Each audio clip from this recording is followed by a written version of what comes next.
Pour cette interview, je reçois Arnaud Poujade, cofondateur d'Okara et Ochrono.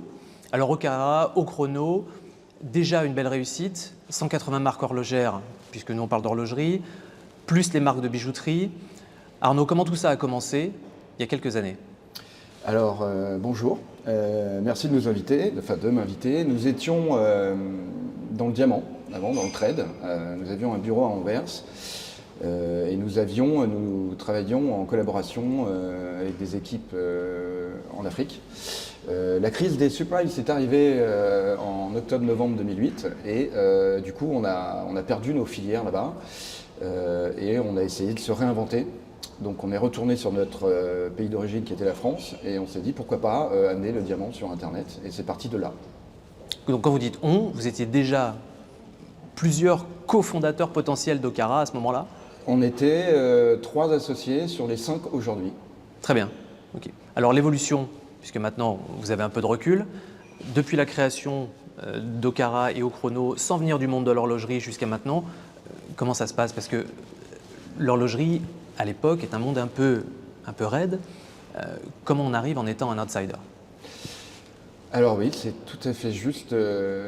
C'est-à-dire qu'on a démarré par le bijou, donc le diamant, le bijou. Et le pendant du bijou, et notamment le bijou d'excellence, par excellence pour l'homme, c'est la montre. Donc on a commencé, je suis allé à Bâle en 2011 pour effectivement essayer de drainer et d'avoir des marques référencées sur notre site internet, parce qu'au début on était vraiment que web, que digital. Les portes ne se sont pas ouvertes. À cette époque-là, c'était un peu disruptif dans leur façon de penser et personne ne voulait vraiment travailler avec nous, en tout cas pas les marques premières. Donc on a commencé à essayer de travailler avec des marques un petit peu parallèles, des marques de niche qui avaient un vrai savoir-faire horloger mais qui n'étaient pas mass market. Et de fil en aiguille, on a montré qu'on savait travailler le produit, qu'on était aussi des passionnés, que ça nous intéressait. Et on a réussi à convaincre des marques premières de travailler avec nous. Et aujourd'hui, effectivement, on a 180 marques à notre catalogue. Je crois qu'on est le site le mieux représentatif de l'horlogerie en France et en Europe, sans parler des marques de luxe, vraiment, parce qu'on a un plafond, on est sur du moyenne gamme plus. Voilà. Et le fait de faire une vaste majorité des ventes en ligne aujourd'hui maintient cette espèce de plafond de verre, puisque quand on va acheter une montre à 8, 10, 12, 15 000 euros et plus, il est évidemment nécessaire pour la plupart des acheteurs d'avoir une expérience en magasin. Tout à fait. Donc très rapidement, on s'est rendu compte qu'il nous fallait, et que c'était l'obligation pour certaines marques, d'avoir effectivement une boutique physique. Et c'est ce qu'on a fait au bout de 3 ans pour avoir justement ces marques qu'on cherchait à avoir, ces marques premières. Donc la légitimité du retail physique pour le coupler avec le online, ça a été la recette gagnante en fait, hein, là. Je pense. On a eu une période après où c'était tout online. Et les marques en sont revenues et elles ont compris qu'il fallait l'association des deux et on est sur du click and mortar pour beaucoup. Et je pense aussi que la boutique permet, puisqu'on est vraiment nous national, 99% de notre chiffre se fait sur la France, donc c'est très intéressant au niveau data, au niveau partenariat avec les marques. Je pense aussi que ça permet de rassurer le client qui n'est pas à Paris ou en Île-de-France, parce que notre boutique est située en plein cœur de Paris, notre écrin horloger, puisque c'est un concept store aussi, c'est assez particulier. Et ça permet, du coup, de s'attribuer certaines marques qui ne voudraient pas être que web, et 2, de rassurer le client dans son achat. Et alors justement, côté marque, comment se fait la relation avec un Okara Ochrono qui détient quand même en termes de data énormément de choses par rapport aux marques? Comment elle s'appuie sur vous pour cette compréhension du marché? On travaille en vrai partenaire, c'est-à-dire qu'on passe des deals avec eux, on a un accompagnement sur le stock et en contrepartie on leur donne aussi des datas, mais eux aussi nous donnent des datas sur leur marché parce qu'ils ont tous ces points de vente et ça permet d'être les plus pointus dans notre domaine, je pense. Ok.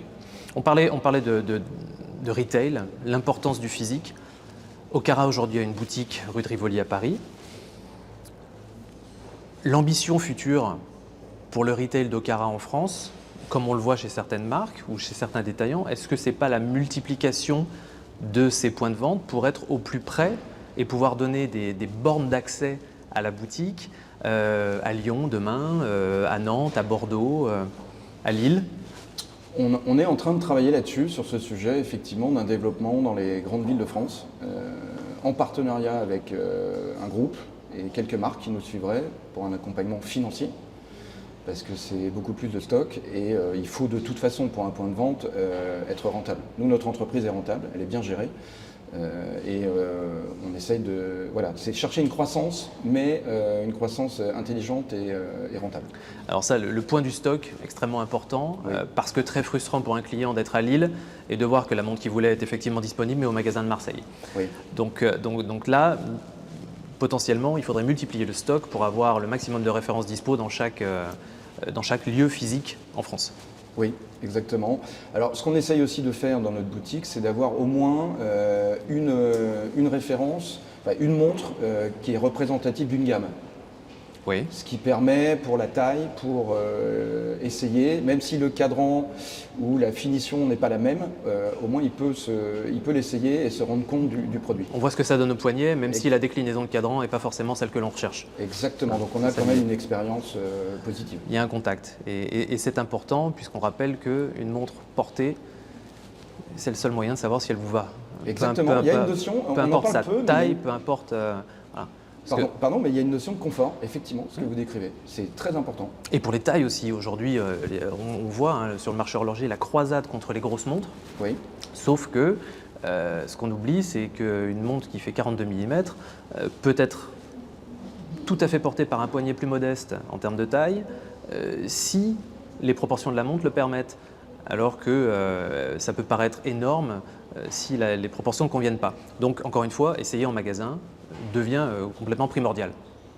Je pense essentiel, effectivement. Après, on a un droit de retour hein, qui est français, qui est imposé même au niveau européen. Donc le client, on a des très bons avis clients par milliers, donc ça le rassure. Et même s'il est en province, effectivement, il peut commander chez nous et il aura ce droit de rétractation. Voilà. On a fait le physique, on a parlé un peu de online. Maintenant, l'événement We Love Watches que vous avez créé, qui a été un succès, c'était le 12 octobre à la Samaritaine. Comment vous êtes venu à ce modèle-là? Pourquoi? Et qu'est-ce que vous en espérez? Alors, il existait un salon par le passé en France qui se tenait au Carrousel du Louvre et qui s'est arrêté. Et moi qui ai parcouru un petit peu le monde, en tout cas différents salons internationaux, avec mon associé, on en a parlé plusieurs fois, Grégory. Alors lui, c'est le directeur marketing. Et qui permet aussi à la société d'être rentable parce qu'on est très fort en SEO. Et il m'a dit, oui, ça serait bien de créer un événement au début de l'année, à la rentrée, donc plutôt septembre-octobre, pour justement mettre en lumière l'horlogerie française.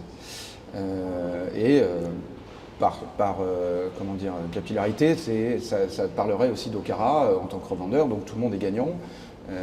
Et moi, j'ai essayé d'imposer, et ça c'est mon fait, que tout le monde soit logé à la même enseigne. Parce qu'ayant fait notamment le grand salon que vous connaissez, Baselworld, c'était un peu un concours de puissance.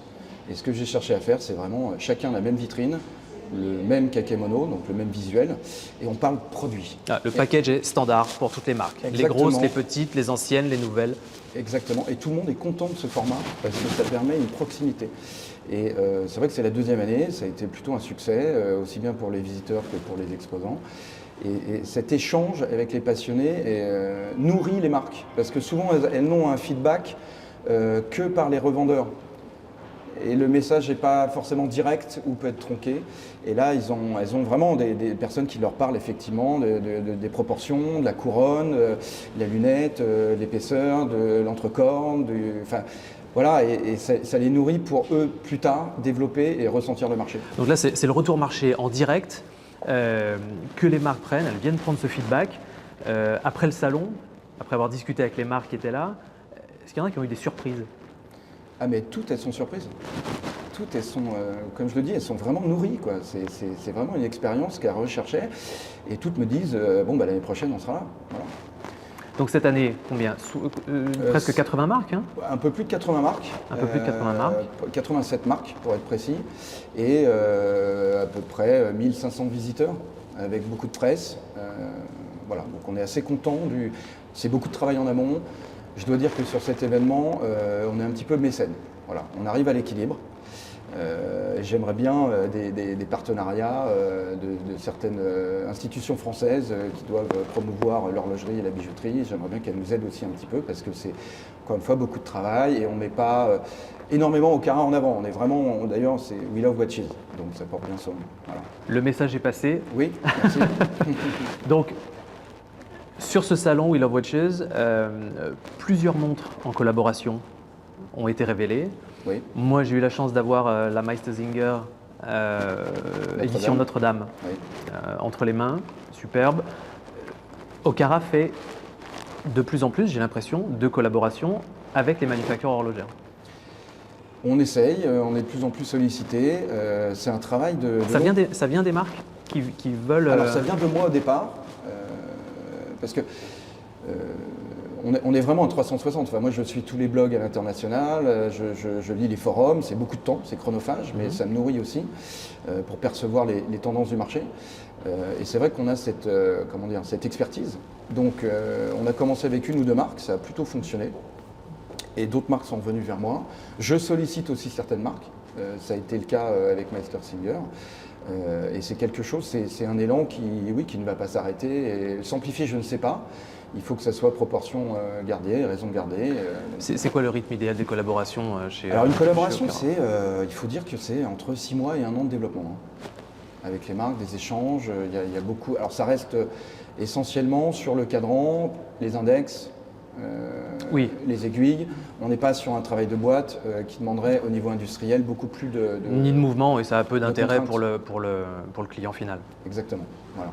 Mais le cadran est un tableau, donc il y a moyen de s'exprimer et de changer et d'amener un nouvel angle aussi aux marques qui ont une certaine façon dans leur création de travailler et d'amener un regard nouveau. Et puis de bénéficier en tant que détaillant online ou offline, d'exclusivité et de supporter la croissance et de la marque et du détaillant. Dans ce cas-là, Okara, tout le monde est gagnant. Tout le monde est gagnant, c'est de la communication. C'est vraiment ça. Ouais. La suite chez Okara? La suite Quelles ambitions? Comme vous l'avez dit, c'est développement certainement de magasins, de points de vente locaux, et puis toujours essayer de prendre des parts de marché sur le web et de continuer à bien faire notre travail, aussi bien de recherche que de classification, que d'offres commerciales. Avec l'objectif qui reste en croissance malgré une industrie difficile? Une croissance mesurée dans un marché contrôlé. Contrôlé, exactement, dans un marché qui est très très compliqué, oui. Très compliqué, je vous confirme. Mais après, on est en période inflationniste, récessionniste, et tant que les salaires n'augmenteront pas, ça va être compliqué aussi pour tout le monde, tout secteur d'activité. Mais des développements à venir, on va rester sur cette note positive. Bien sûr. Merci beaucoup Arnaud d'avoir été avec nous aujourd'hui, et à très bientôt sur Time to Talk. Merci à vous de m'avoir invité. Merci.